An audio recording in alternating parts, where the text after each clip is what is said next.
Hi, everybody. Welcome. My name's Tom Bassarear, and I'm glad to be here. I'm glad that I survived, and I'm glad that I can share something I find helpful. Um, First, I'll talk about, just give you background about my situation. I had a type B dissection in November 2020, and I spent 9 days in ICU, and that was during COVID lockdown, so no visitors at all. And that was pretty hard. I understand better now. People to talk about, um, being in solitary confinement. I had two surgeries the following year, and they put 6 stents in my aorta, three each surgery. And at this point, my aorta has stabilized, and I have a CAT scan scheduled about every 6 months. Those of you who've had dissections before mine know that there's still uncertainty. And part of our challenge as survivors is to learn how to live with this uncertainty. Like many people, the first months were really hard on me. I had lots of fear and lots of anxiety. And I didn't find the aortic survivors group until about 4 months after the dissection. And that was very helpful. I still go to those meetings. In terms of mindfulness, I've been practicing mindfulness for 40 years, and I've been teaching it for 20 years. And I found mindfulness really, really helpful during a lot of this time of learning how to, live with having a dissection. And I want to be clear that even sometimes the mindfulness was no match for some of the anxiety and fear that I felt, because it's really tough stuff we're dealing with. So today I'm going to focus on 4 or 5 mindfulness practices that can be used by almost anyone, anywhere. And I'll give examples of when and how I use those practices. And I want to be clear, really clear at the outset, I don't see mindfulness as a panacea. I think there are many other practices and resources, including medications. And each person has to decide for him or herself what helps them best. I just think mindfulness is a really helpful tool. And I've really seen this in the 20 years that I've been teaching mindfulness and meditation, how many people have found it to be really helpful with anxiety, really helpful with a lot of other things. I'll take some questions after each part of the workshop. I think Josh is handling that on the chat. And I've allotted about 5 minutes for comments and questions after each part. I'll make sure to end the workshop after 90 minutes, but I'll be available afterwards if people have more questions. So let's start with the first practice. And this is mindfulness of the breath, or mindfulness of breathing. This is just breathing a natural breath in and out when you're feeling stressed. This is one of my go-to practices for many years. In the hospital, more than once I woke up in the middle of the night and I was miserable. And one time that happened, and after a couple of minutes I said, can I pay attention to my next breath, just this one breath? Yes. Well, what about another breath? Yeah. And after a few breaths, I felt a lot calmer and I was able to go back to sleep. One of my teachers said that how mindfulness works is that when we give the mind something to focus on, there's usually a calming of the mind and the body. And just before teach some of the mindfulness of breath practices, 3 notes to make. One is different strokes versus different folks. There's just no one right way to do any meditation or any mindfulness practice. When you're doing this, your eyes can be open or closed. And the idea is just to breathe naturally. There are some breathing practices like pranayama that you do one nostril at a time and you count for so many breaths, but this is just breathing naturally. Now, there's several places where you can focus your attention when breathing. And again, some people like one more than the other. So I'm going to try 3 right now, and then we'll check in. The first one is just as you breathe, just simply rest your attention on where you feel the breath most clearly. For some people, it's right here. You feel the breath on your coming in and out of your nostrils. For some people, they feel it in the belly, which expands and contracts with each breath. And other people, they'll feel the whole torso moving with each breath. So I'm going to now be silent for about 3 breaths worth of time, and just allow yourself to just breathe in, breathe out, and just rest your attention where you feel it the most clearly.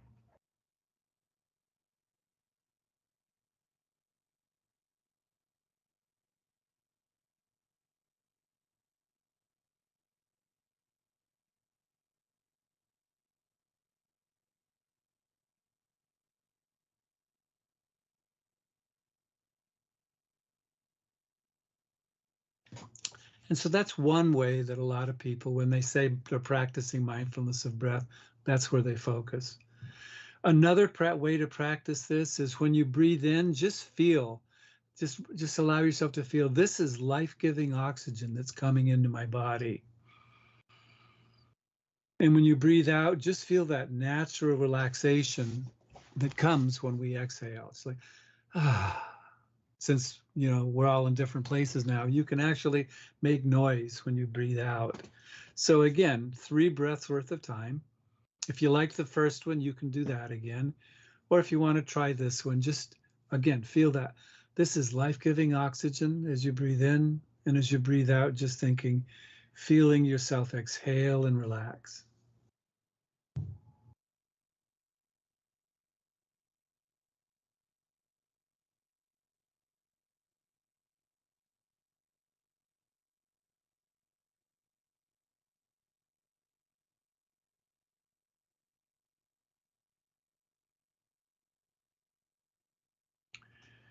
And now, while there are many ways to do this, I'm just going to do 3 today.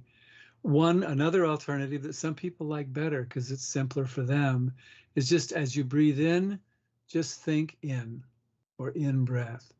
As you breathe out, just think out, out breath. And so again, I'll be silent for 3 breaths worth of time. And if you want, you can try this, or if the first or second one worked for you, you can just go back to that. But 3 breaths of silence.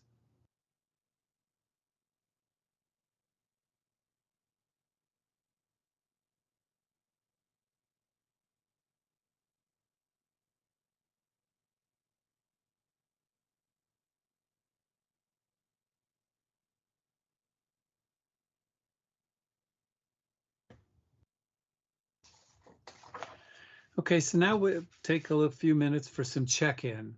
It's kind of weird doing this because I can't see anybody. I've never done a workshop where I couldn't see anybody. And Josh will read me any questions you have. I think the questions can only come on the chat. So if it was calming, what? Okay, hello, Melissa and Tammy. Oh, you're welcome. So Melissa and Tammy, is that right, Josh? Okay, Melissa and Tammy, if this was calming, what did you notice? Or what did you like about it? Or do you have any questions?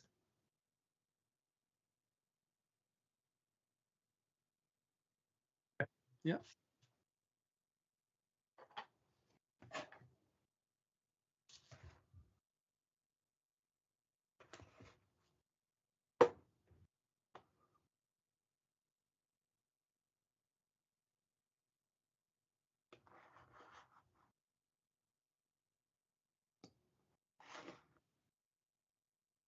Okay. Okay. So we'll move to the second one, which is mindfulness of sounds. Not everybody immediately finds mindfulness of breathing relaxing. And if you don't, that's fine, because that's not uncommon. An alternative is to be mindful of sounds. And I did this in the hospital when I woke up in the middle of the night, and I was too tired to focus on my breath because I needed oxygen then. And there were lots of sounds. And so I would just lay there and just pay attention. There's beeping here, there's nurses talking here, there's this here. And sometimes I would just do that, and that was calming to do that. So this is again one alternative.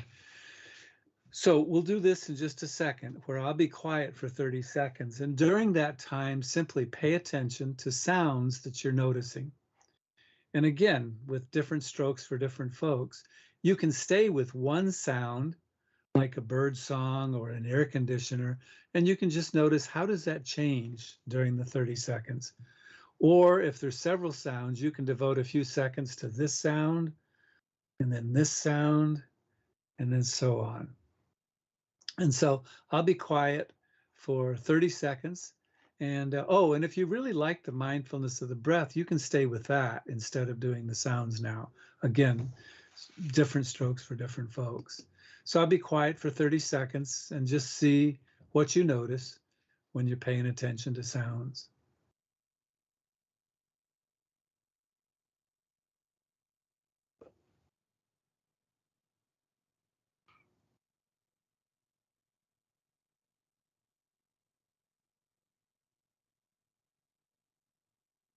Okay, what's the question?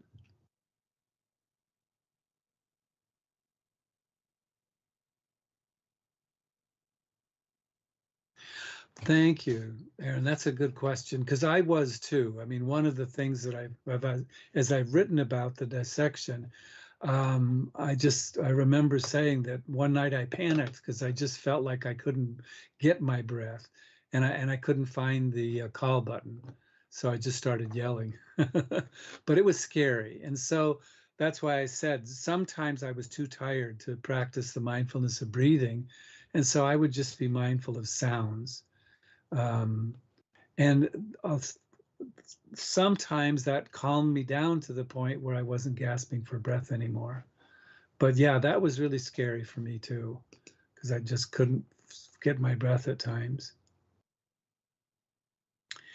Any other questions or about mindfulness of sounds or whatever we've done up to now?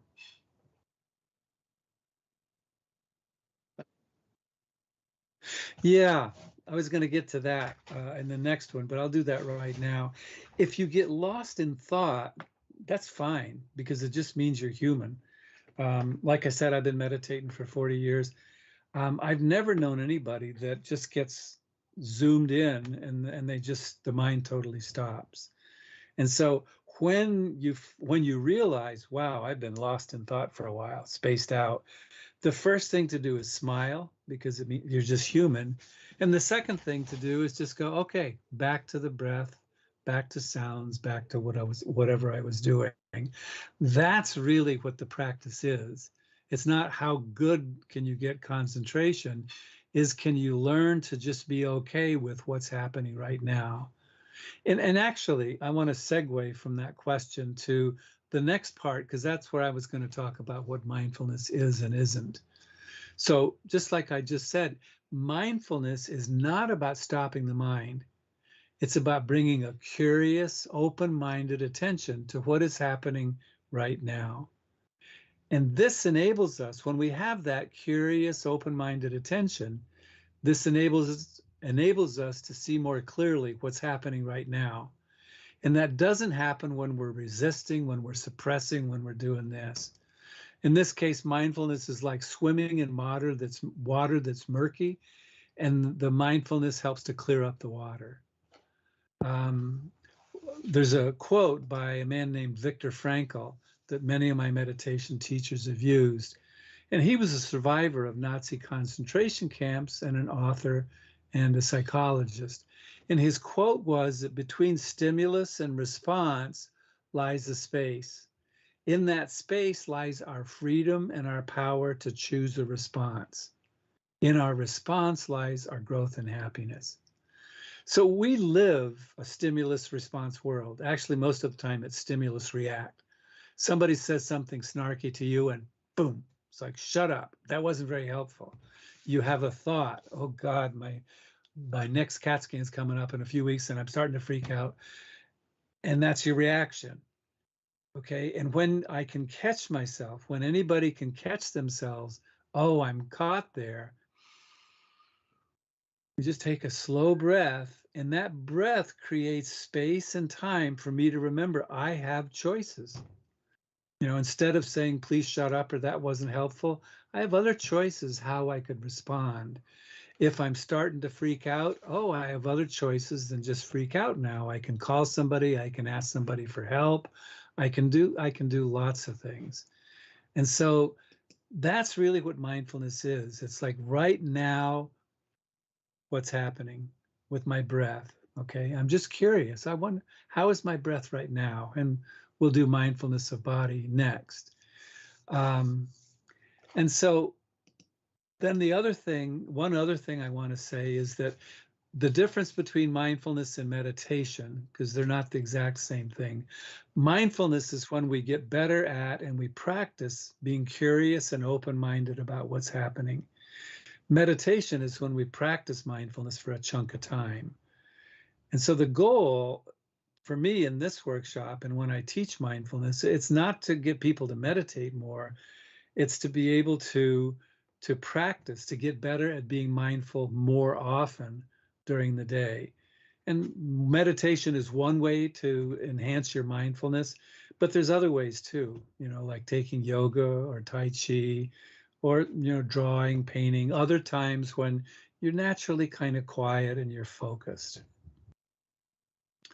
One other quick story I want to tell is that over time we learn not to suppress what's happening, like go away, I don't like what's going on now in my mind or my body, but to just acknowledge it. And I remember watching a Looney Tunes cartoon a long time ago, and it's about a bad guy chasing Bugs Bunny. And Bugs found a barn, he rushed inside, slammed the door, just quickly nailed a bunch of boards to the door, and then he felt a tap on his shoulder. It was the bad guy. He'd gotten in anyway. And that's what it's like when we try to suppress unwanted thoughts and emotions. They're already in. And so our energy is not to try to get them to go out again. It's to learn to have a different relationship with them. And that's a process, that happens over time. So let me stop here because I just gave some brief senses of what mindfulness is and what it isn't. So I'm going to pause now.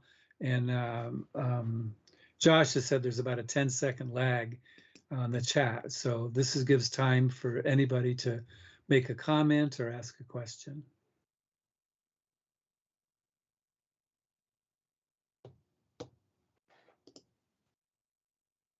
Hi, Molly. Welcome.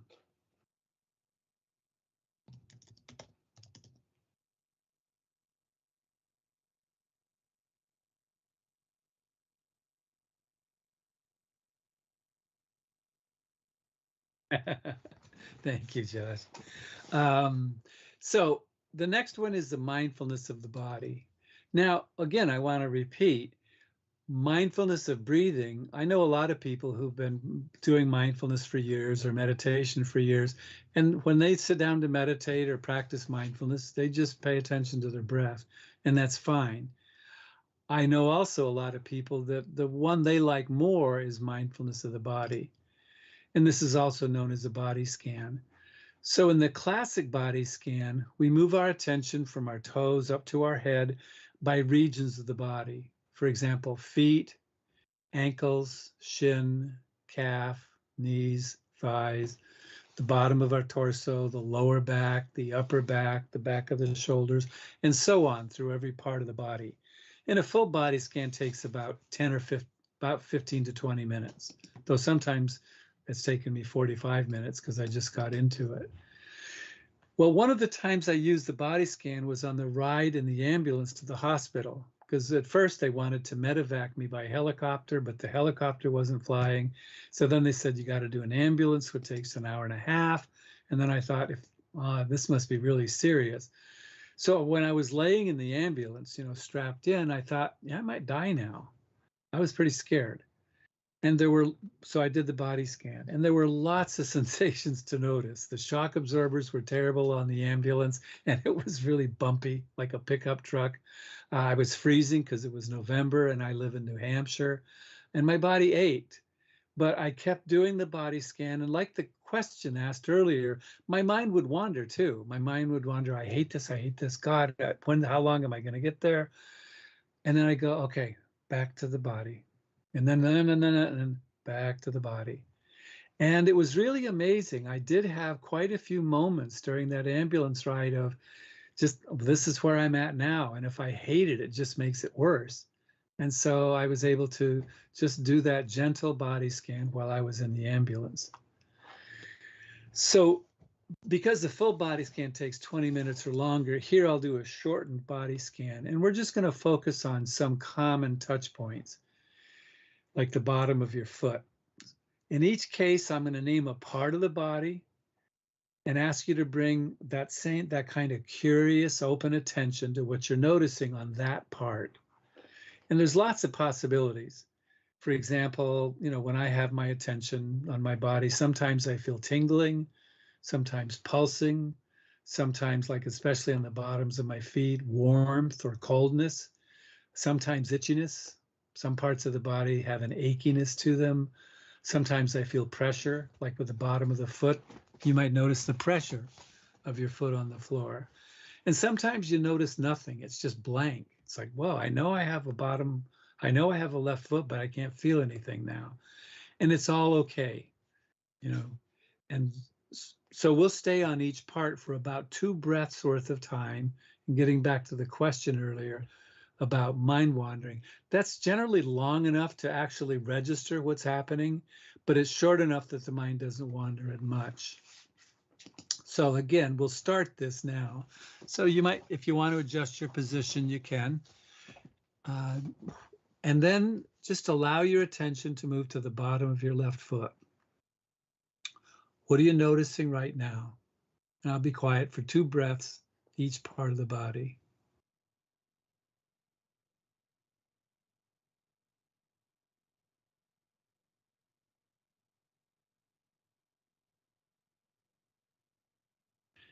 And now allowing your attention to move to your lower left leg, this region called your ankle, your calf, your shin, your knee. You might have a lot of sensations, in which case you can just, whoa, what's this feel like? What's this? Or you might just have one, in which case you just focus right on that one. Or if that part of the body's blank, you just keep your attention on your lower left leg and see if something does happen. So 2 breaths of silence.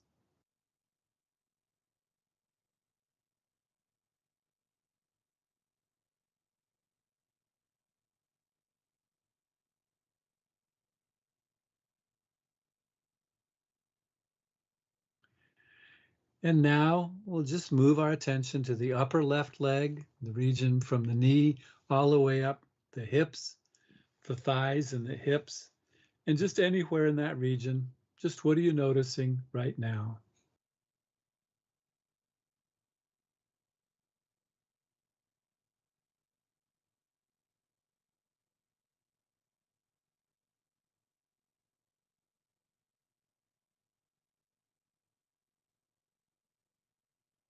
And now we'll move the attention to the bottom of the torso.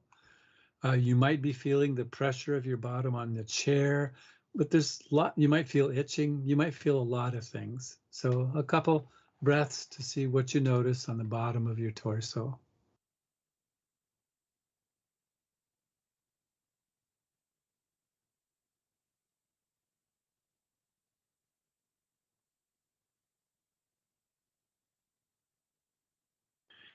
And now we'll move the attention to the back. Just first of all, the lower part of the back. You might notice that the bottom of the back, you might notice your vertebra. You might notice the feeling your shirt or blouse. You might notice, I've noticed electrical energy or pressure. So just on the lower half of your back, what do you notice right now?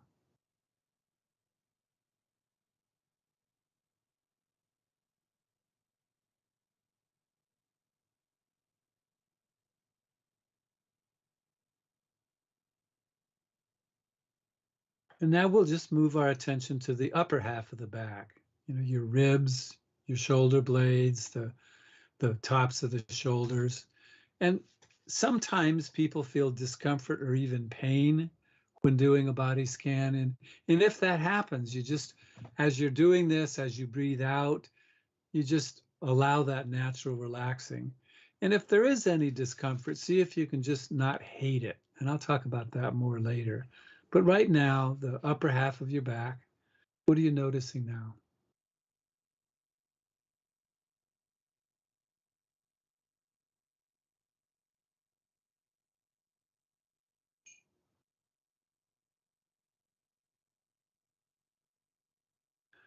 And now we'll move the attention to the bottom of the front of the torso, to the pelvic region, and the same as before.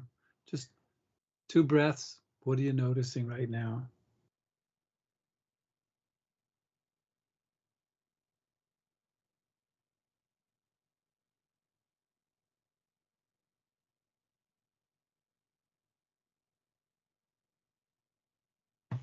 And now we'll move our attention to the stomach and the abdomen. And if you've never done this before, I think you can see me. You might rest one of your hands right on your abdomen, the top of your abdomen, because you can feel it expand and contract, even with a very gentle breath. And a lot of people who've done this, they found if they put a hand on the abdomen, it just is kind of soothing. So with your hand on the abdomen or not, just 2 breaths worth of time. Just what are you noticing now on this part of the body? And it can be as simple as I notice it expands, it contracts.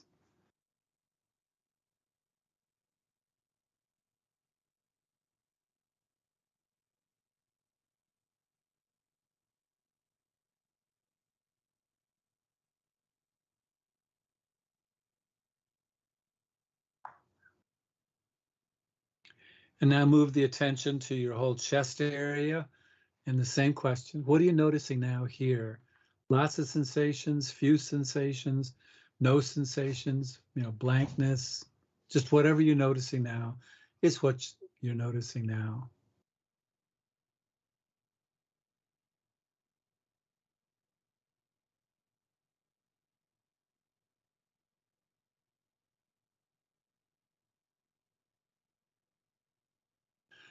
And now we'll move our attention to the neck and throat. If if you swallow when we're doing this part now, this is what a swallow feels like. But just resting your attention on the neck and throat.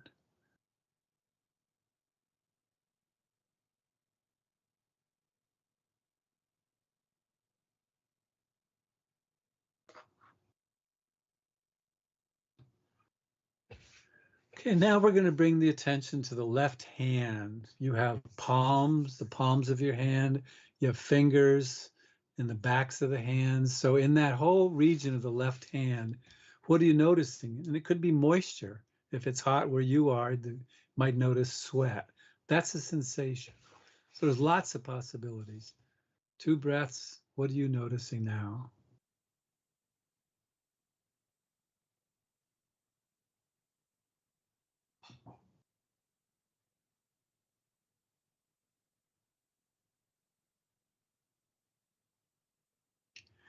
And now we'll move our attention to the whole arm. You might feel something on the wrists or the lower arm or the elbow or the biceps or the shoulder. Just in that whole region, what are you noticing right now?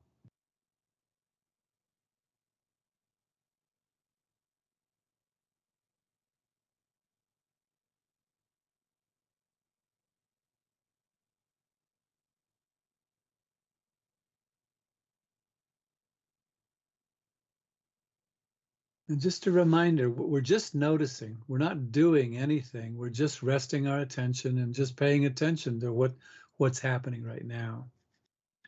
So we're going to move to the face now, and I'll name each part of the face, and I'll stay there for 2 breaths worth of time. And what do you notice now? And so first begin with your jaw.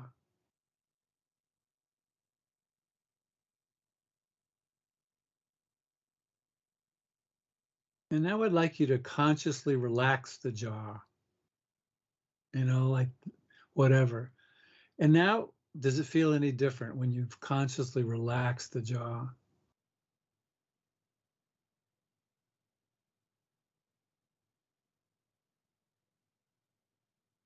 And now you bring your attention to the outside of the mouth, the chin and the lips. You might notice moisture on the lips or dryness. That's a sensation, just on the outside of the mouth.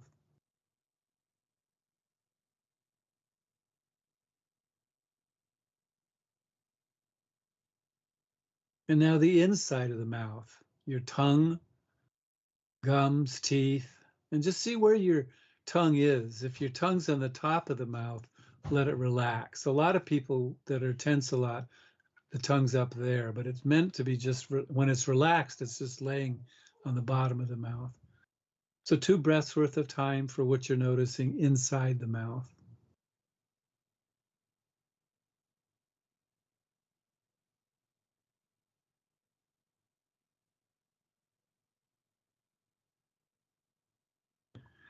And now move the attention to your nose, the outside of the nose, maybe inside the nose with the nostrils.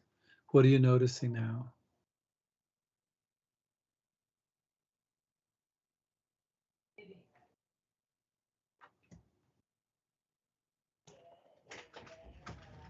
And now focus on the cheeks. We have muscles there, we have skin. A lot of times I carry tension in my cheeks, and when I do this, I can just feel them relaxing a bit. So 2 breaths worth of time on your cheeks and just see what you notice.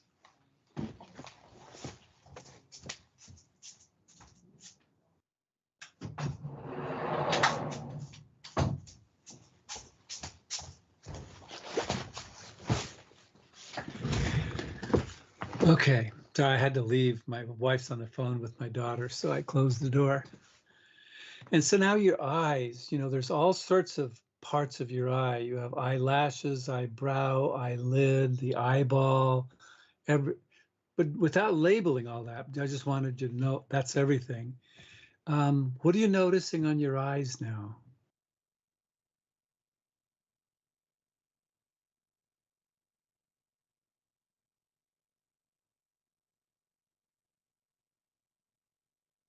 And now moving your attention to your ears. You might feel something on both ears or just one ear. I've been doing this, like I said, for 40 years. I almost never feel my left ear. It's my right ear. It's fine. Whatever's happening is happening.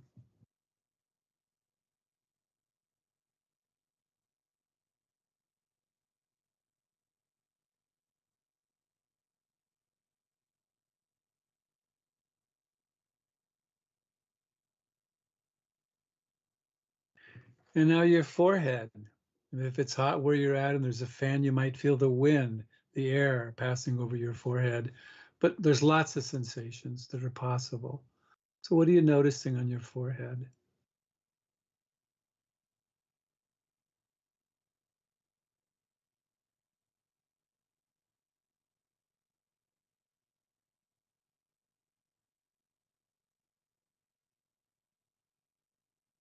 And now focusing on the top of your head, just what are you noticing right now?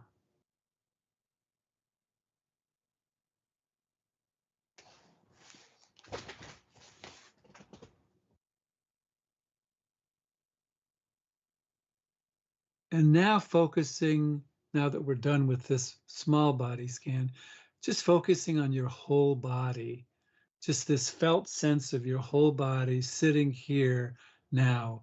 What do you notice when you focus on the whole body right now?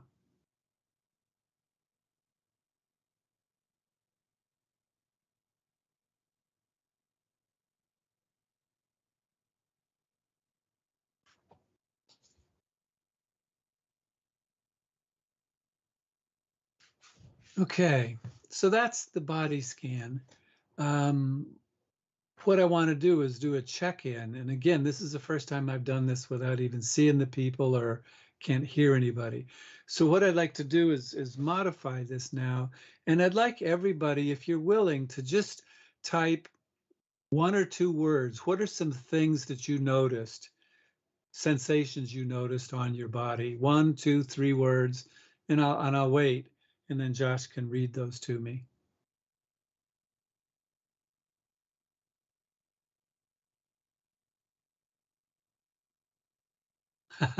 Thank you. I never noticed that till I started teaching meditation, but people have said that, and I'm glad.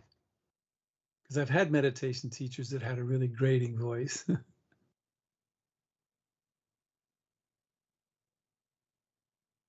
Hi, Sharon and Bradley. Welcome.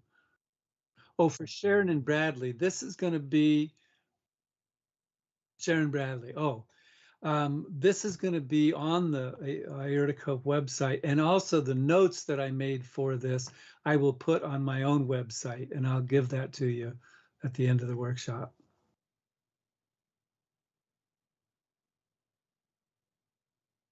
Sleepy.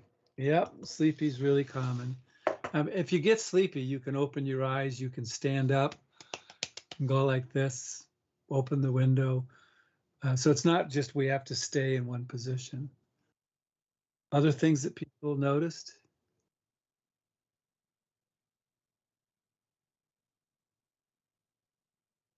Okay, what was the first word, Josh? Eat, heat, numbing, numbing, feeling the energy in the body flow. Yeah, those are all great. Those are really sensations that people really have. Very relaxed. Good, good. That's, I mean, especially with all that we're dealing with, and some, I mean, I had to have 2 operations, and going back and having another operation is really hard. So this is something we can use during the day. We can use it when things are challenging.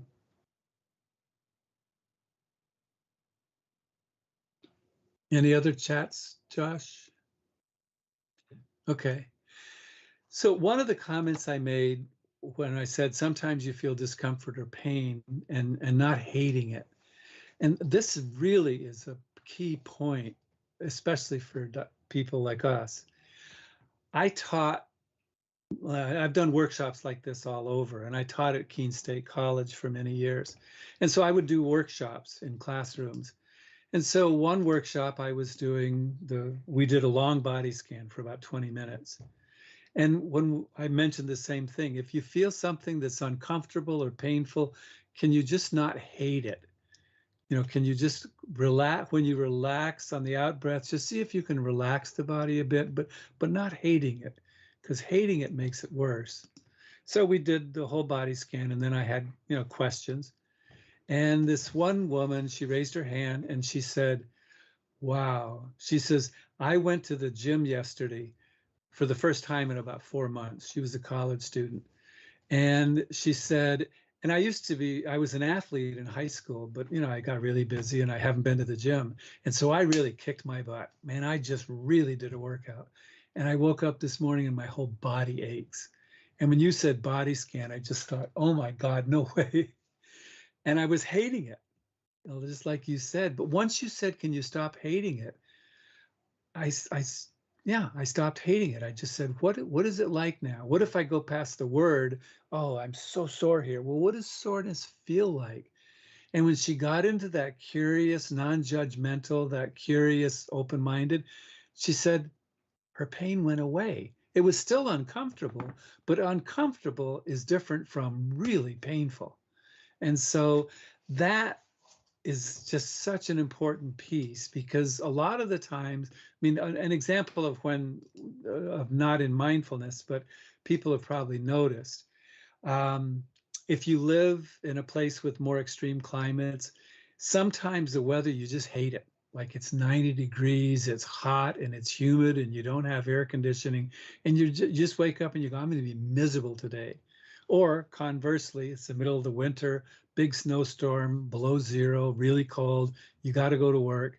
It's just like, I hate this. When you say, I hate this, it just makes it worse. And I've found that if I just, and I don't like the humidity, I can dress up for the winter. But if I don't hate it, it's not pleasant, but I'm just not as miserable that day if I didn't hate it.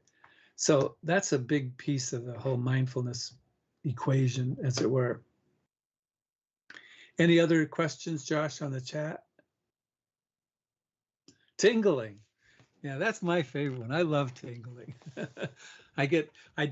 For me, a lot of times when I do this, I get tingling on the bottom of my palms or the bottoms of my feet. I'm so glad you mentioned that, because I was going to mention this. A lot of times when I'm sitting at the computer and I'm just feeling a little bit tense or feeling like I'm just getting in a rush, I'll just either say, what am I feeling in the bottoms of my feet or my palms of my hands?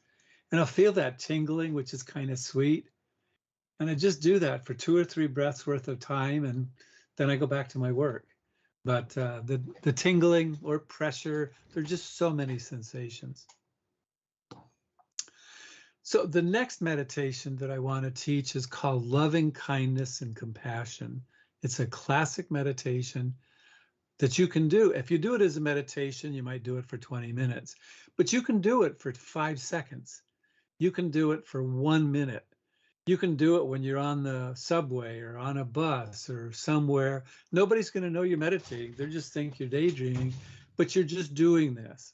So when you do it for a very short time, like we're doing here, it's mindfulness. When you do it for a chunk of time, then it's a meditation. And again, what I'm really emphasizing is everything that I'm teaching here can be done as a mindfulness practice just for a short period of time. So the loving kindness compassion meditation is a heart-centered practice. And one of the benefits or the results of this is it brings out happiness, it brings out joy, it brings out gratitude. And for me, one of the things that I was really amazed with the first 3 months after my dissection, when I wasn't scared, I just felt a lot of gratitude. I was just so happy that I survived.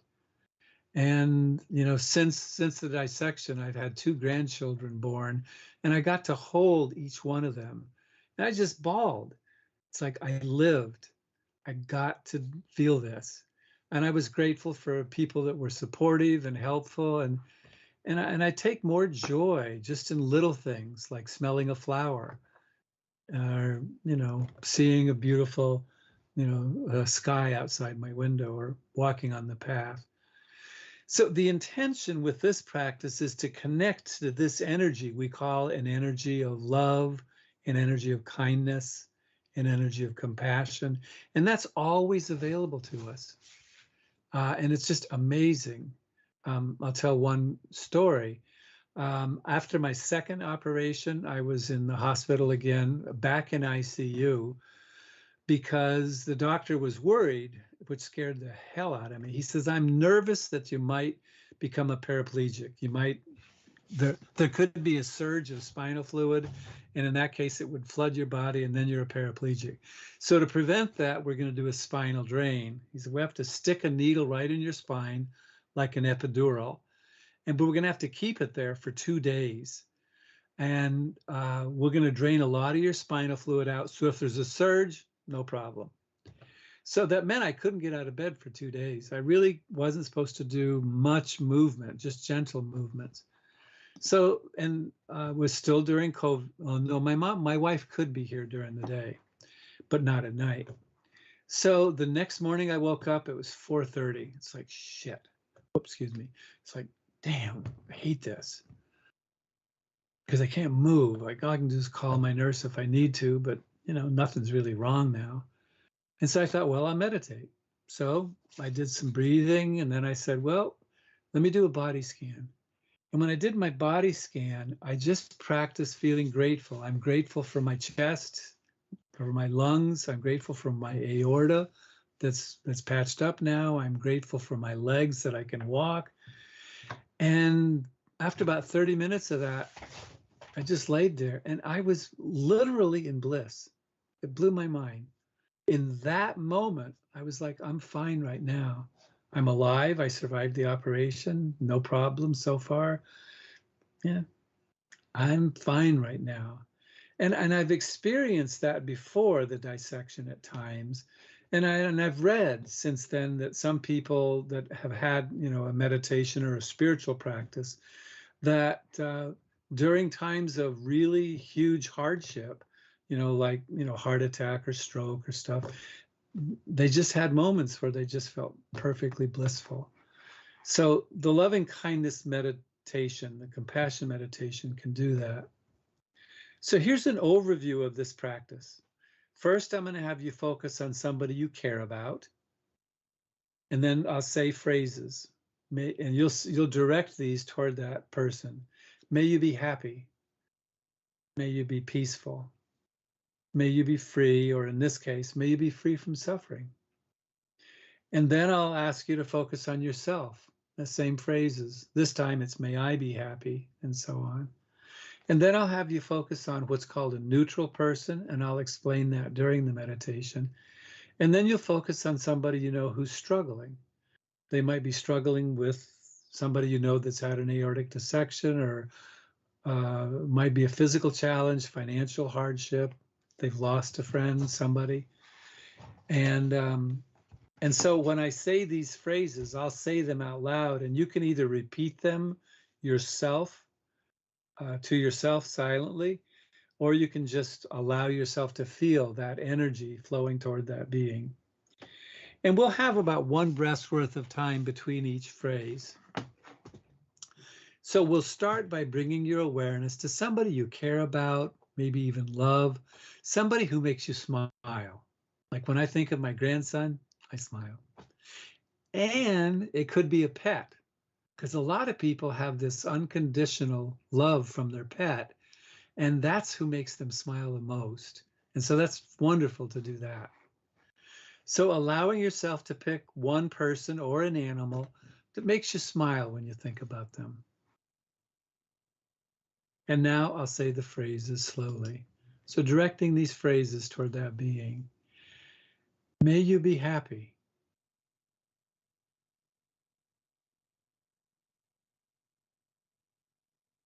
May you be peaceful.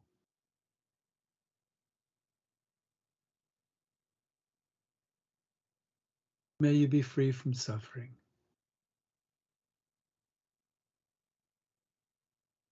May you be happy.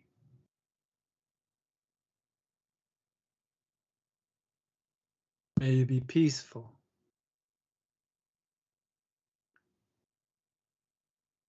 May you be free from suffering. And now in the second part of the meditation, we'll focus on ourselves. You know, many spiritual teachers have said everybody is worthy of being happy, peaceful, and free from suffering. It's our birthright as a human being.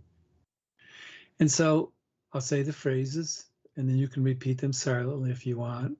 Same like before. May I be happy.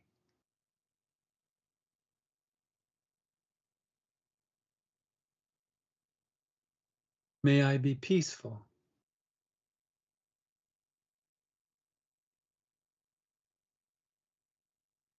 May I be free from suffering.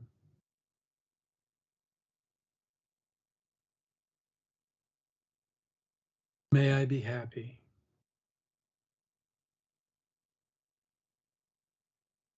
May I be peaceful.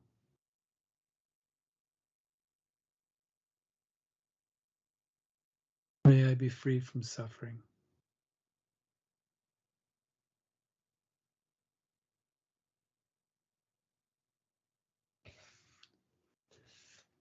Just letting that resonate inside.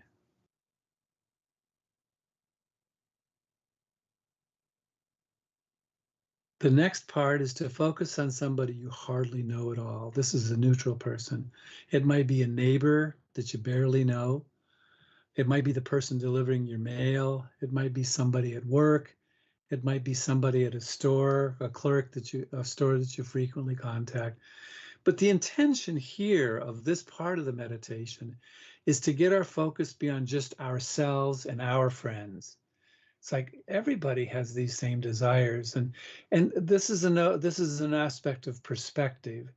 It's very easy for people with chronic diseases or chronic hardship to become just self-absorbed. The world shrinks to just them and their problems. And this can help us to get out of just thinking about ourselves and our condition. It's like, heck, there's hundreds of thousands of people with aortic dissections. There's hundreds of other thousands of people with cancer right now. And so the idea now is to focus on somebody that's fairly neutral. You barely know them. And so just pick one person. And now allow yourself to direct the same phrases to that person. May you be happy.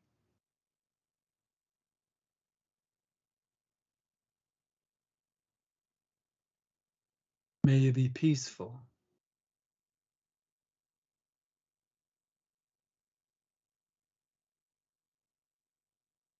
May you be free from suffering.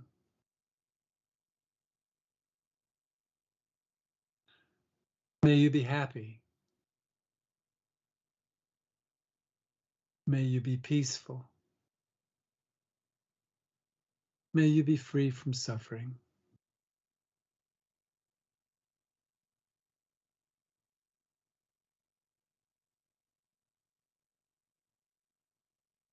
And now in the last part of the meditation for today, this one, you can focus on pick somebody who you know is struggling. It might be somebody that you know that's had a dissection and they're really struggling, or somebody that has another disease, somebody you know that might have cancer or, arthritis. It could be a parent or a relative or a friend, somebody who's just suffered the death of a loved one. And I'm going to tweak the phrases here because it's somebody that suffered the loss, a big loss. It doesn't, one of my students once said, it doesn't work to say, may you be happy. How can they be happy? Their husband just died 2 days know. So I tweaked this, and this works really well for this. So picking one such person that you know who's struggling. And now these will be the phrases. May you have moments of happiness each day.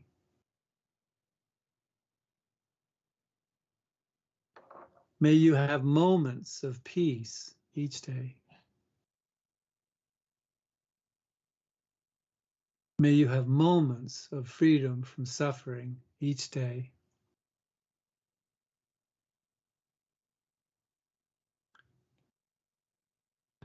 May you have moments of happiness each day.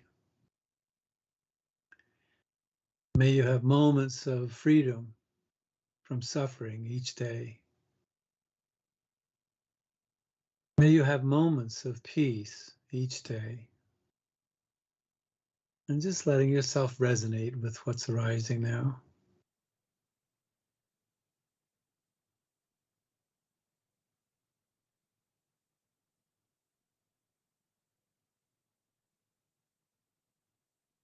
Okay, so that's that meditation.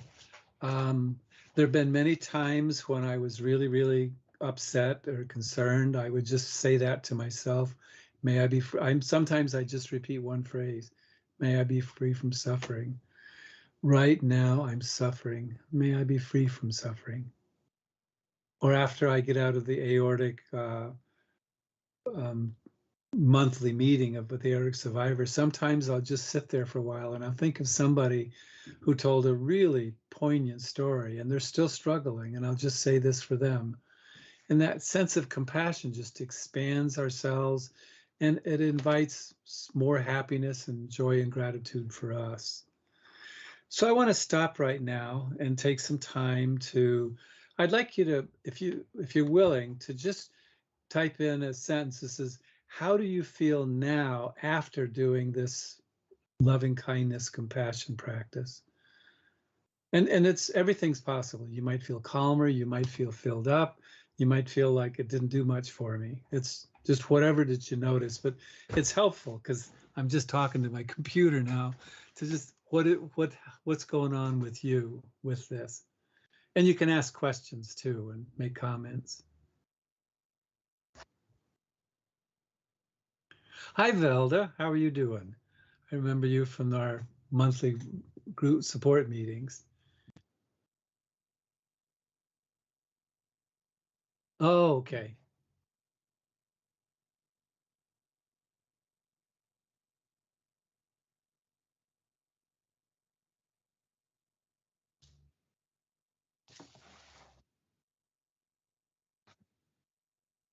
Oh, wow. Well, welcome, Dale. Did Dale just check in now? Okay. So just whatever people check in, I just remind that I'll talk about my website at the end. And on the website, I'll have my notes from this talk that you can read. And Josh will also, this will be posted on Aortic Hope website. So if you miss part of it, you can go back and watch that. And then there'll be other resources too on my website. Yeah. Uh-huh. Hmm. Melissa says peace. Sharon says grateful and peaceful.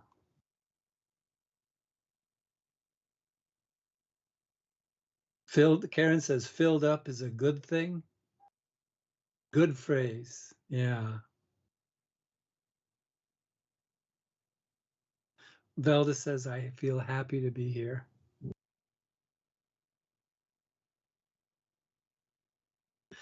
That makes me feel good to get some feedback. But yeah, this really can be an amazing practice. And one of the things that I'll mention at the end is one of the resources that I'll give is there are many places that you can go on the internet to have to get it. This is a guided meditation. You know, UCLA, San Diego, lots of places have sites with guided meditations. So you can get it guided by a man or a woman. You can get it guided a 5-minute or a 20-minute. There's lots of choices there. And a lot of times that helps. So then you can just focus on that sense of peace or filling up. Any other comments or any other questions about this meditation?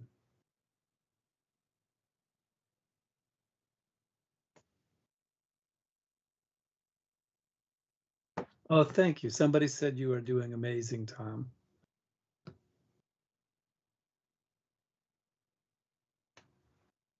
Okay.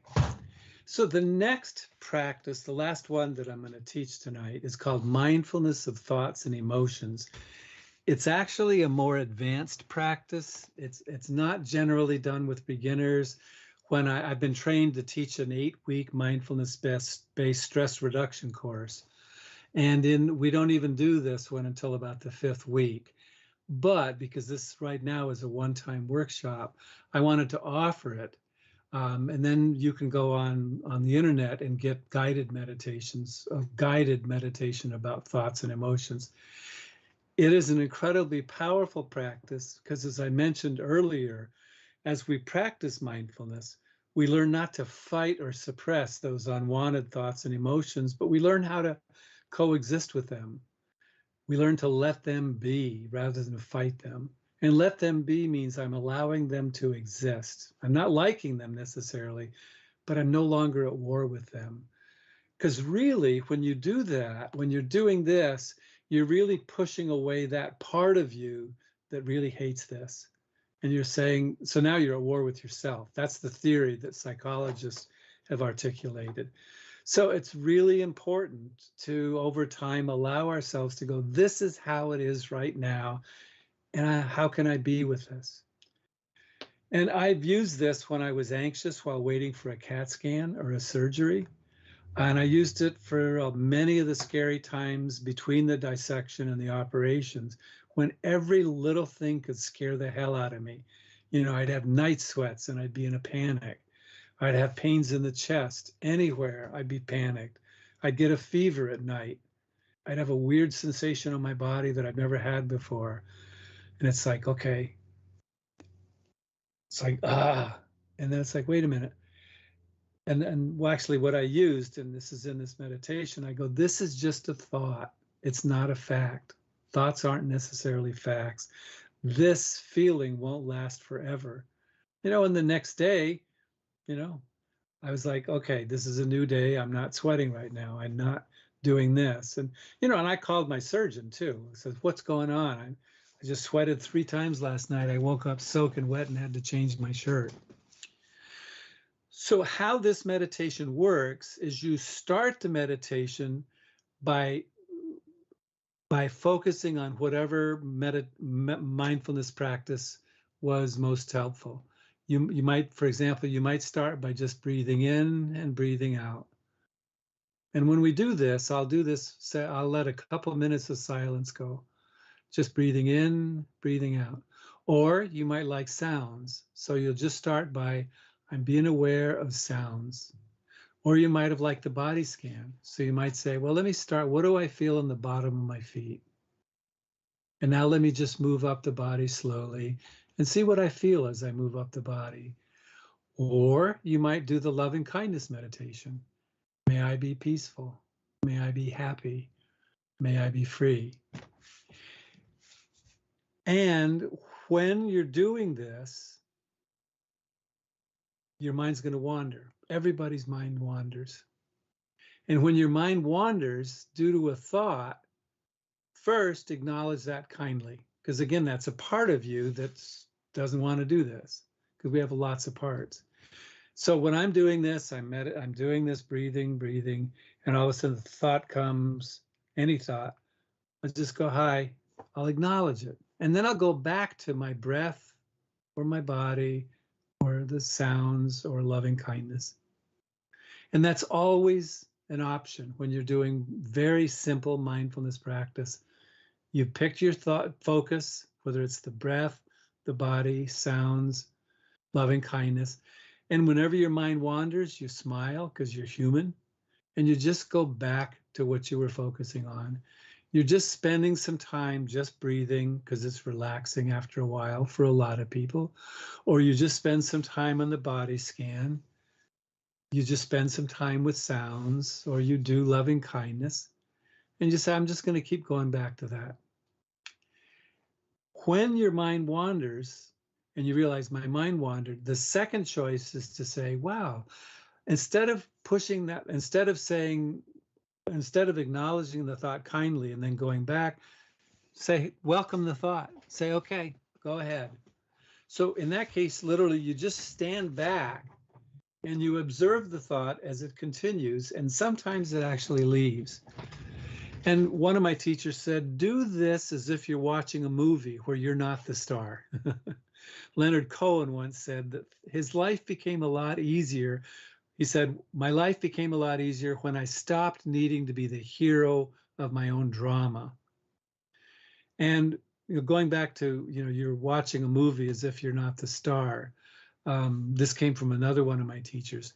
If somebody that a good friend of yours, has real financial problems, they may get laid off because of the economy, you're going to feel compassion naturally. This is your friend.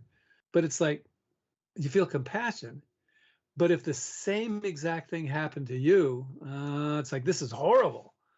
Okay, so when we can stand back and just watch the thoughts, it's like watching a movie where I'm not the star. And so we'll just try this for a few minutes, and then I'll talk a little bit more about it.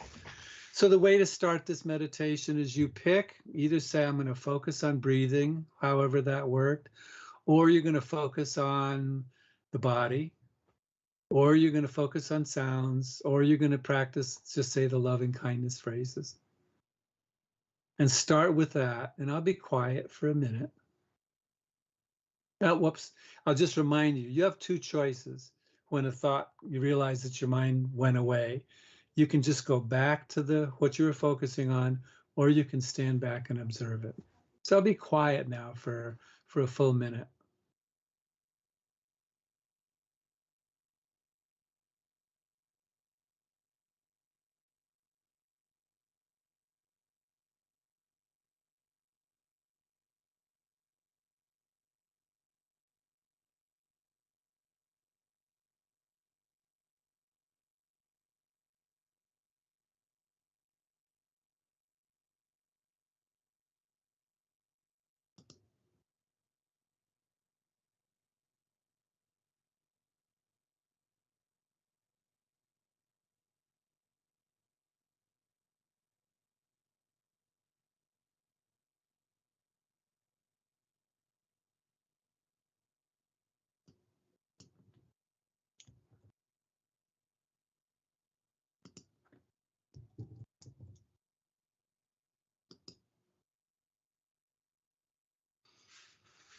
Okay, so let me add some pieces to this. when you do have those unwanted thoughts arise, and they have some juice in them, they keep coming back. It's like if I think, what am I going to have for dinner? That may not come back. Or if I think, oh, geez, what do I have to do tomorrow? That might not come back. But if you have a thought like about your health or about a relationship or something like that, and that thought keeps coming back, then it's helpful to, like I said, stand back and let the thought go. To say, okay, take your time. I'm paying attention to you. One of the things that helps is to tell that thought, this is just a thought, and thoughts aren't always facts. In fact, most of the time they're not. And that this thought won't last forever. What happens with this meditation is when the thought or emotion does dissolve for now, the next time one of these mind storms arises, you're more able to weather that storm because it's like, oh yeah, it did go away after a while. A couple things is if the thought is still strong but not overwhelming, you might practice the loving kindness toward that thought. May you be happy. May you be peaceful. May you be free from suffering, or just say, may you be free from suffering. No, sometimes those thoughts or emotions can become overwhelming, and it's like a tsunami. And just like with the tsunami, run, move to higher ground. If a thought or emotion is just overwhelming, back off, stop the meditation and go to whatever distractions have helped before. Call somebody, go to the refrigerator, turn on the TV. I know what that happens, what that's like when it's just that intense. And sometimes I do. I say, I'm just going to do something else right now. And sometimes it just hurts. For example, when I was in ICU at first, I had what's called ICU delirium. It turned out later, lots of people get it. And I thought I was being held prisoner by the hospital. And I had that thought in the middle of the night. And I was in terror. It's funny now, and we joke about it with the other people that have had this joke about it. But I just had to sit there in terror until the next morning when I could talk to my wife and tell her, you got to get me out of here. And she was able to help me to pull me off the ceiling, and it was okay. But sometimes you can't do anything. It just hurts. And that's just reality. So let me stop now and take time to open for people. If you have comments or questions about this, I'll be glad to respond to them.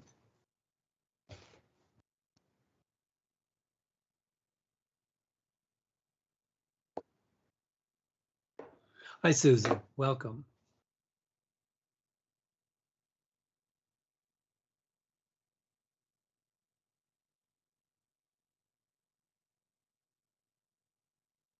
Oh, that's fabulous. Yeah, man, it really comes in handy at those really, really hard times.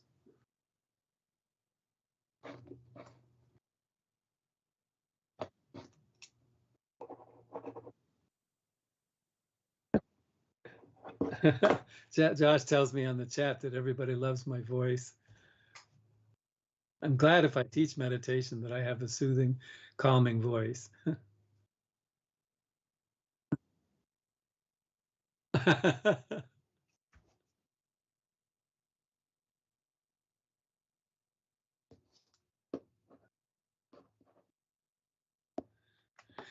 Okay, so let me go to the last part of the workshop tonight and talk about application. So these practices can be used virtually any time of the day or night in almost any situation. Like Susan just said, she used this when she woke up and she was intubated. I used this when I woke up and I couldn't move. I used this when I woke up and it was hard to breathe. I've used this when I get anxious about a CAT scan.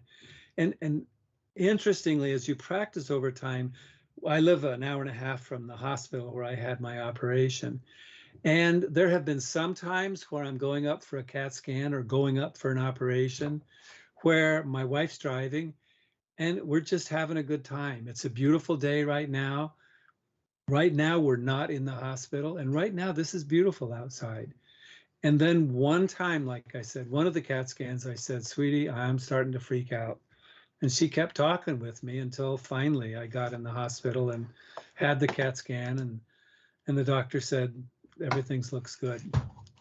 But I was terrified that I was going to have a third operation. So they can be done anytime, anywhere. You can do it for one breath, and that often is really helpful, or longer.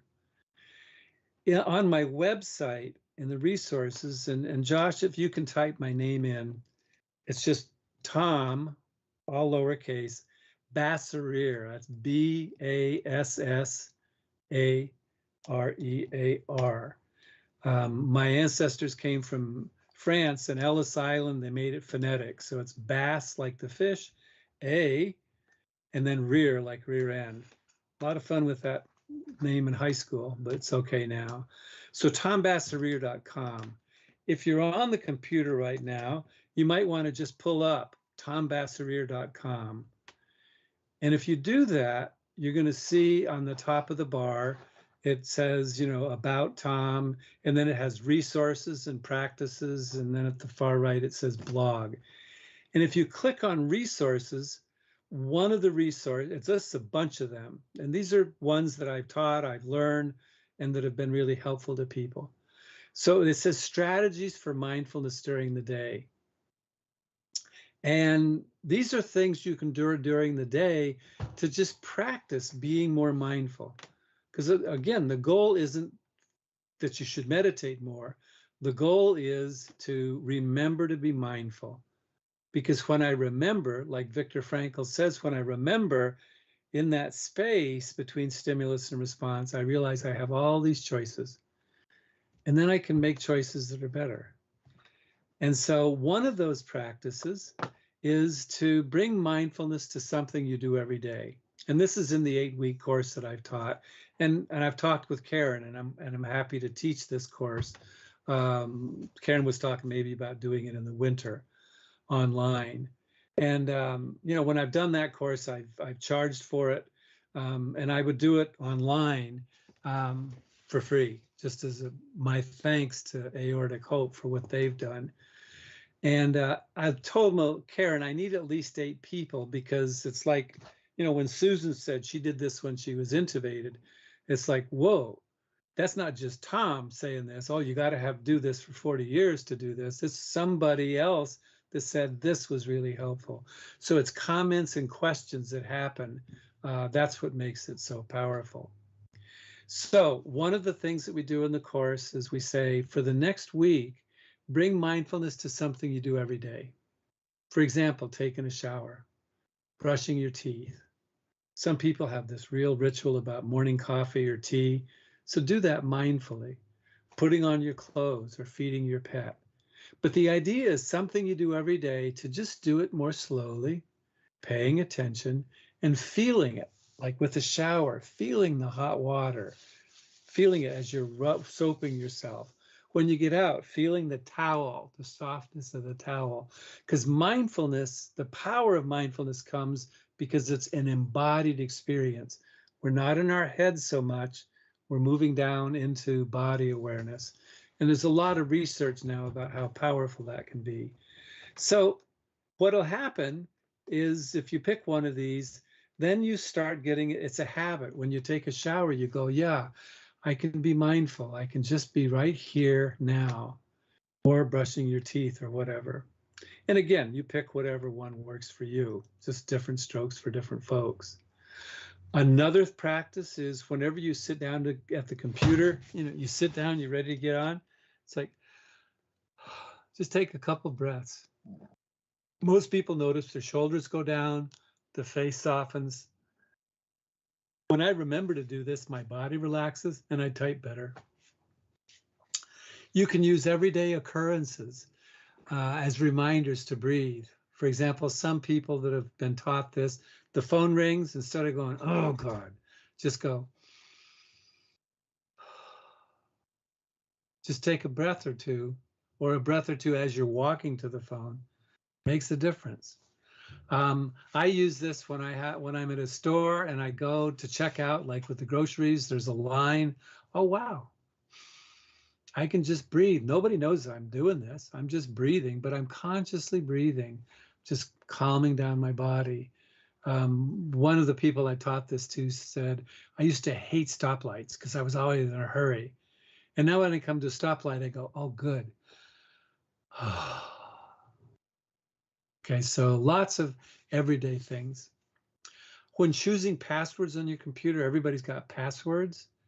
Think of ones that might remind you to be here now or to make you smile. For example, you might have one password that says breathe, 1, 2, 3, or one that makes you smile, goofball, 1, 2, 3. One of my passwords one year was Yogi Boo Boo Tutu, because I liked Yogi Bear cartoons when I was a kid. Every time I had to type that in, I just giggled. And so and then look for opportunities to smile. In that course, I'll tell people for the next week, smile as much as you can. What do you notice? Some people go nuts. They just go, wow, this is amazing. Or notice beauty. Every day, make sure to notice something that you think is beautiful. A flower, a child's face, piece of art. And the scientists are saying when we do that intentionally, smile, well, intentionally or not, but when we smile or when we're appreciating something that's beautiful or when we're practicing gratitude, our brains kick in a whole bunch of hormones, including oxytocin and other happy chemicals. So those are some things that you can do every day. And again, it's right on my website under resources. There's a bunch of other resources too. The other thing on the website is right on that page near the top of that, right up by where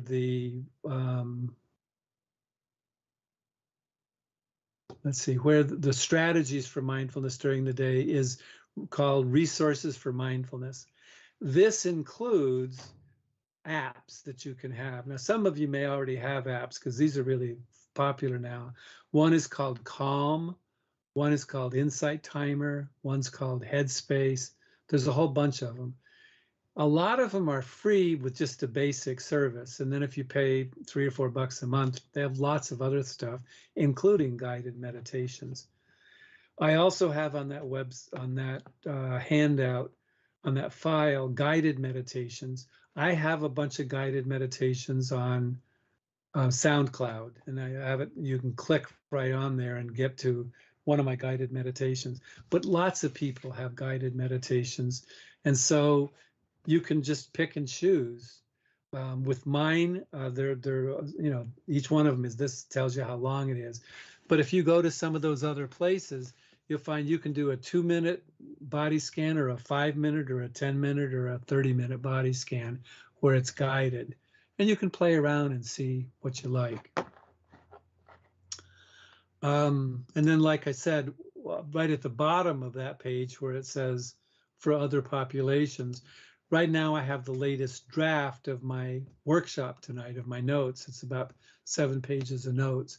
And you can see what I covered. And my notes are very similar to what I've said for the last hour and a half.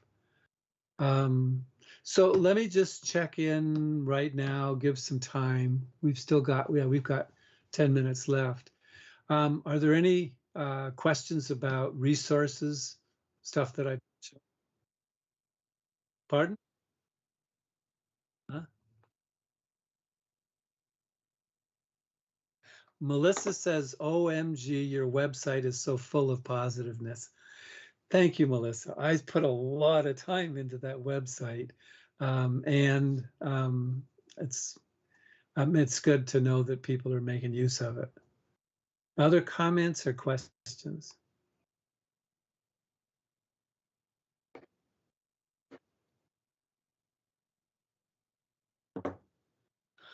God, Molly said, thank you, Tom. I really needed this. It was the perfect introduction to mindfulness.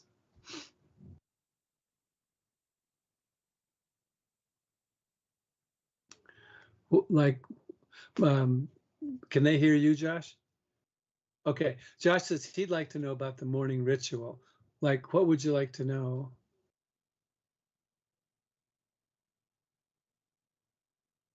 Um, yeah, a lot of people will, like when you wake up in the morning, some people just lay there in bed for a few minutes. I might lay there in bed and just enjoy the fact that I woke up. I'm still not taking that for granted. Some people like when with the morning ritual um, to to read for a little while, maybe read some poetry, um, to read a book about meditation, and just to read a page or two. Um, some people, like I have a meditation room, and some people just have a meditation space. And on that, I've got some things that are, to me, sacred objects. I'm very eclectic. So I have some Christian relics like a rosary or a statue of Saint Francis. I have some Hindu things, some Buddhist things, some things from Native American, because I think the truth is there's so many truths out there. And another morning ritual some people have is to just look outside the window and just do nothing for the next 5 minutes. And again, some people, real coffee nuts, they grind their beans, they savor them, they they put them in the coffee maker, they smell the coffee brewing, that first cup, they just first taste, they just taste it, and they'll take a little bit longer to do that, but they just feel it just sets the right tone for the day. And some people, the ritual is to say, my intention today is to practice gratitude. My intention today is to practice kindness. My intention today is not to beat myself up so much. And that's your intention for the day. And an intention is not, I'm going to do this. I'm just going to make the effort to try to remember to do that. So that's a little bit more about the ritual.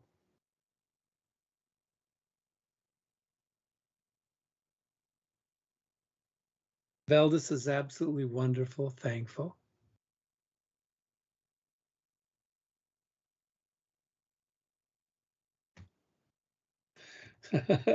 Melissa says we all need a retreat together with Tom as our guide.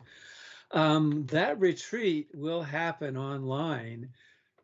Karen has talked. Karen's a founder of Aortic, one of the founders. She said tentatively she'd like to think about sometime after the new year in January. We can do it online, and I'm absolutely committed. I will do that for 8 weeks because there's a lot of research on what happens when people have an 8-week course. It'll be an hour and a half or 2 hours, depending on if there's a number of people, then it takes longer because there's questions and dialogue. If it's a smaller number, it probably be an hour and a half. And then there'll be exercises to practice one exercise each day for a week. Not a lot of time. It's like I said, the first one is one of the ones after the second week is notice something pleasant each day and really bring mindfulness to it. Like you notice, you hear the birds sing and you go, oh, okay, so how does it feel in your body when you just enjoy that bird song? Your face relaxes. It's kind of relaxed like this. Okay, and what thoughts come to your mind, and just allowing yourself to really savor it, and do that every day for one pleasant event. And what do you notice after a week? It blows people's minds. Now, the next week, the assignment is notice something unpleasant. Bring mindfulness to one thing each day that's unpleasant. People don't want to do that. So we have to tell them at the beginning, the payoffs for mindful attention to something unpleasant are even bigger. And I'll give you a sneak preview. There's a quote by Mark Twain, and he said, most of the worst things in my life never actually happened. And that's one of the things people realize, this is really unpleasant. I just worried about this. And then it didn't happen. Because somebody did research on this and they asked people to chart for 6 months. What are you worried about today? What are you worried about today? And then at the end of the 6 months, how many of these actually happened? And the average with all the people that did this was about 15% of the time. That means 6 times out of 7, what I'm worried about happening and getting all worked up about, it never actually happened. So those are some of the things we'll do in that course. Um, so Karen's good about posting stuff on the website, so she'll make sure that it's known in the aortic support group meetings. It'll be mentioned, and I might do another intro workshop if people are wanting it. So what can develop over time is some of the things that I've talked about and what Susan mentioned about, wow, she could be mindful when intubated and what a difference. So we're each working toward acceptance of this new life and this new body that doesn't feel like me. And accept doesn't mean I'm resigned to it. It means I'm accepting that this is my life right now. And it's like accepting that it's miserable weather outside now, but miserable weather, if I hate it, it makes it worse. If I don't hate it, I can deal with this. And so this moving from hating what is happening to accepting happens over time. We go from I hate this to, well, I acknowledge that it's happening, to like that Looney Tunes cartoon, I allow it to happen because it's already happening, to I can let it be, to finally letting it go and accepting. And when we have those moments of pure acceptance, that's really cool. And I'm still in the process myself, and I accept some aspects of this new life better than others. But like I'm a year and a half out, so I'm still in the process of getting used to this new life. So we're all learning to live and even thrive with uncertainty. So we have a few minutes left. So what I'd like to, this is important just for me to get the feedback. I'd like each person to write one sentence. What did you learn today? Or what did you learn today that you think is great? And then and after a bunch have come in, then Josh will say them to me and then I'll repeat them out loud. So for the next minute, just each person typing if you're willing to do that.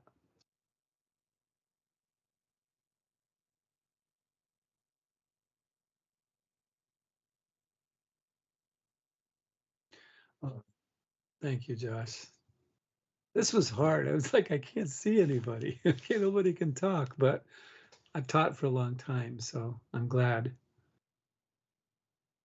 Yeah. Oh, yeah. They see me.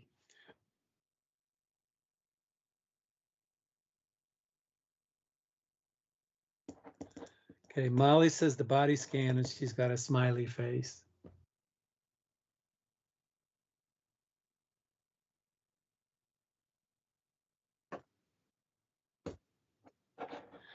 Velda says I learned how to accept adversity.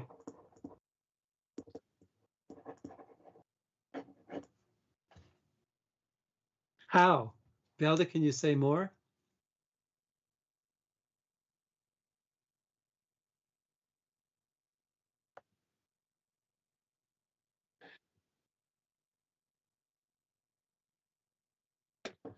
Okay, so Sharon said that when I distinguished that mindfulness is being in the moment and meditation is when we're practicing that. Yeah, that's a big one because it makes mindfulness more accessible to people, I think.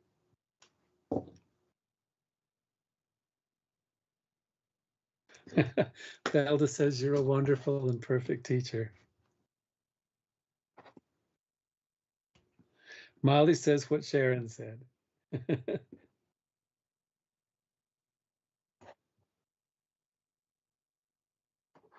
Yeah, Susan says anxiety prevents seeing reality. Um, if you came in late, I mentioned earlier that life, especially with something challenging like this, is like swimming in water that's murky. And when we can practice mindfulness, the water clears up some. Sometimes it gets really clear. Sometimes it just clears up some. And it's a lot easier to live life when we have clearer water. So yeah, that's a powerful learning that Anxiety prevents us from seeing reality.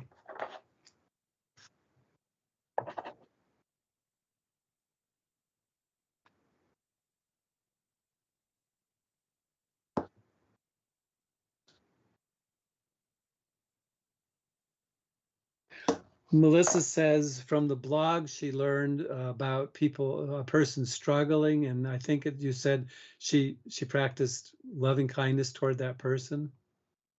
Yeah, I mean, compassion is such a powerful emotion. Whole books have written about it. I took a whole retreat once where the whole retreat was just compassion and kindness.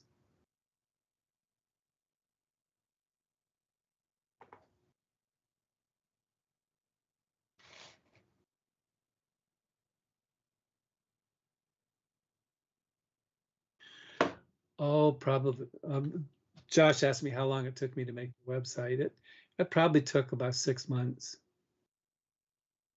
and I still continue to add to it.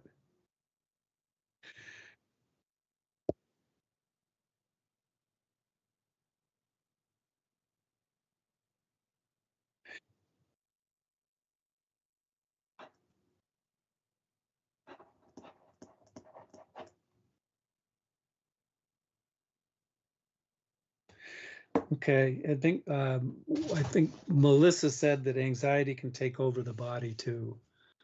Okay, so yeah, it's a powerful emotion that again we don't fight it so much as we welcome it.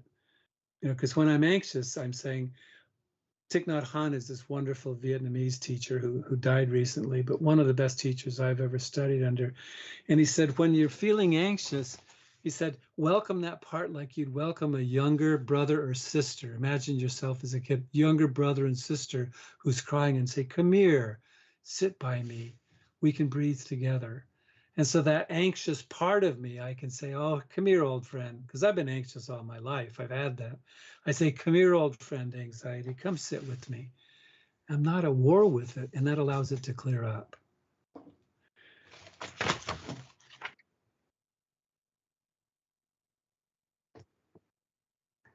Yeah. Molly says a simple reminder to breathe when faced with challenges.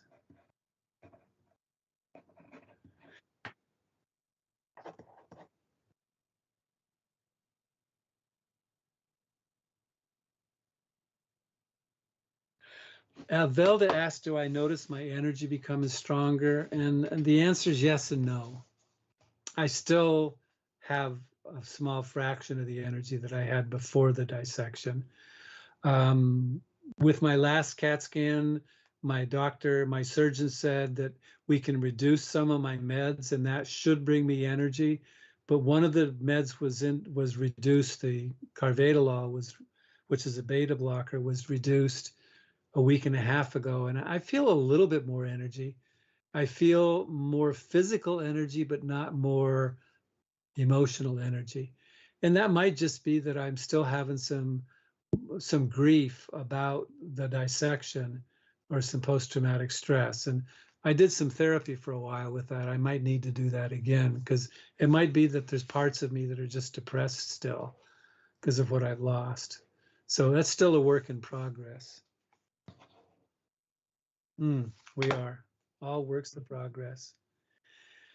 So, I mean, I think Josh said he's willing to stay on if people still have questions, but I'll stop formally now. I don't have anything more to say. I'll just be responding to questions.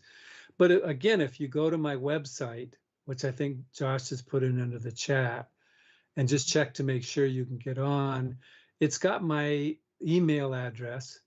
And in my email, you're welcome to email me, and then if you wanted to talk on the phone, I'm happy to do that. I mean, I'm retired now and I don't have a lot of physical energy, so I'm home a fair amount and I'm happy to do that. The last thing that I need to say is I helped to start a meditation center in my hometown of Keene, and it's called the Monadnock Mindfulness Practice Center. I think that's on my website. And we have meditations on Zoom. So every Monday night at 6:30, if you go to the Monadnock Mindfulness Practice Center, if you go to their website and go under events, it says Monday night meditation. To join in, click participate. And then that gets you onto a Zoom meeting. And there's about between 7 and 10 people that show up most weeks. And, you know, we meditate for about 35 or 40 minutes, and then we have discussions and questions. And whenever anybody new shows up, then I do more of a guided meditation for that time. So that's another resource too. Oh, any last questions or comments?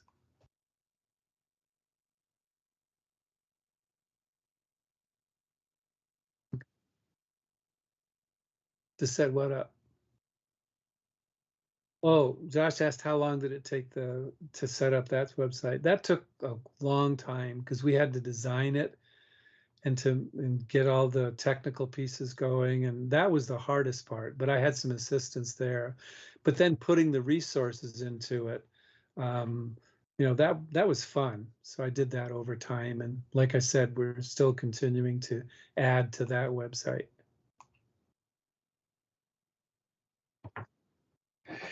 Molly says, do I practice yoga? I practice Pilates more.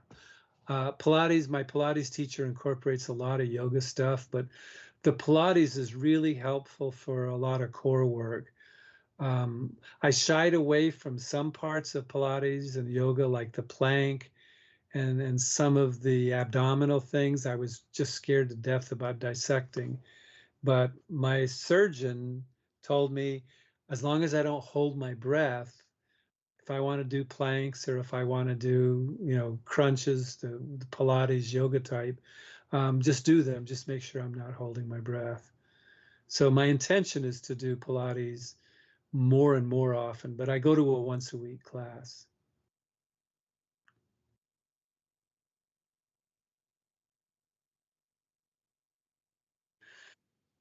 Oh, oh man, I've got a whole bunch of, Josh is asking what's my favorite book in the background. I've got a whole shelf of books on mindfulness and meditation, and the mindfulness I practice is from the Buddhist tradition, and I go do retreats there. But you know, almost all the teachers say you don't have to be Buddhist to enjoy mindfulness. You know, like tonight, I just didn't use a lot of Buddhist language. But I just like to read a lot of different things. I mean, the last book that I just read was called what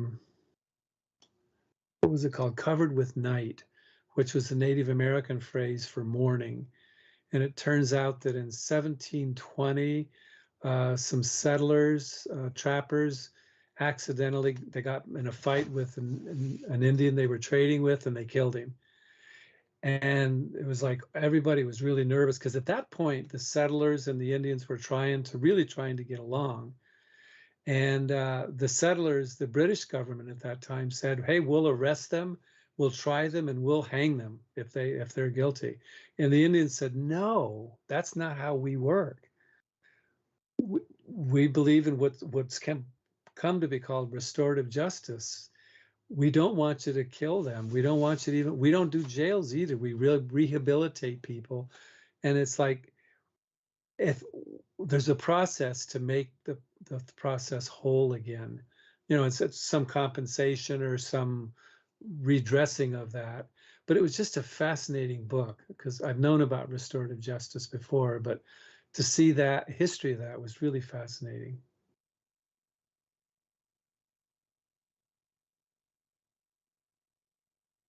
Yeah. I was a professor of, Molly's question was, what was I a professor of? I was in the teacher education program. And so, but I was a high school math teacher before I started to teach. And before I was a high school math teacher before I got my doctorate and then taught. But I was charged with teaching the Math for Elementary Teachers course. And I found out that so many of my students had severe math anxiety. And I said, this is my mission as a professor, is to help these people overcome that. And I worked really hard on that. I actually wrote a textbook And I did a lot of mindfulness with my students and a lot of compassion. And a lot of my students overcame that. Then later in my career, what the college changed its general ed program, and students had to take interdisciplinary courses.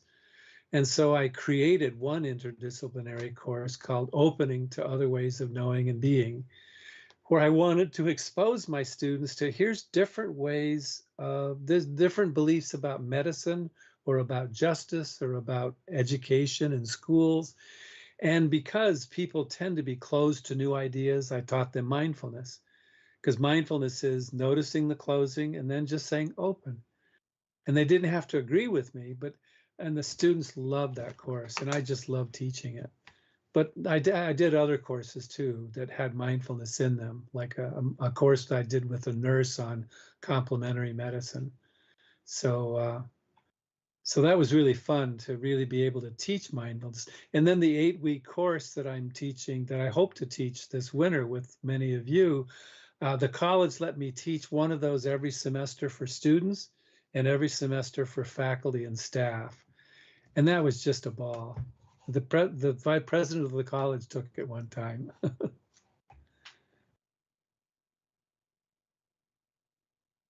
Oh, God. Melissa says the world of high school needs me. Yeah, high school, that's another whole story, the history of American education. Um, it's really hard to change the system. It's pretty intractable. But, I gave it my best shot. And now I'm retired. Now I'm doing other things.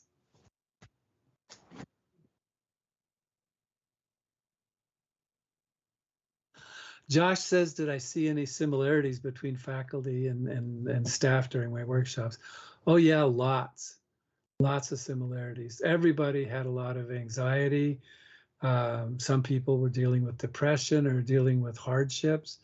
When I did those exercises I mentioned about, observing a pleasant event for a week or a pleasant event each day, an unpleasant event each day, the commonality was just almost identical. I just needed to have them separate because a lot of faculty felt they couldn't open up in front of students because they were their teachers. And I got that. And the college said, okay, you can just do 2 separate courses every semester.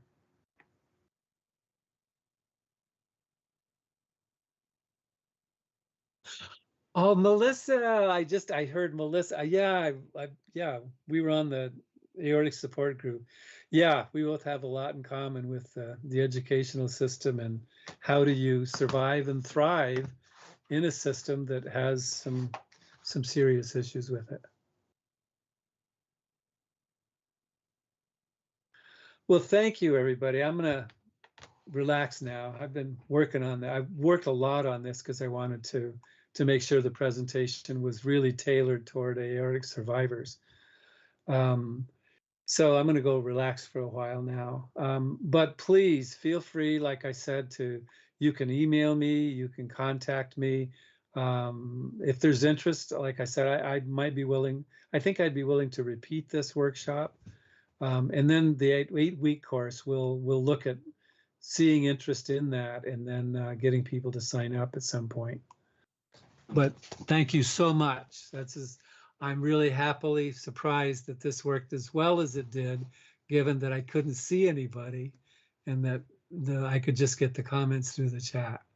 So thank you all and good night.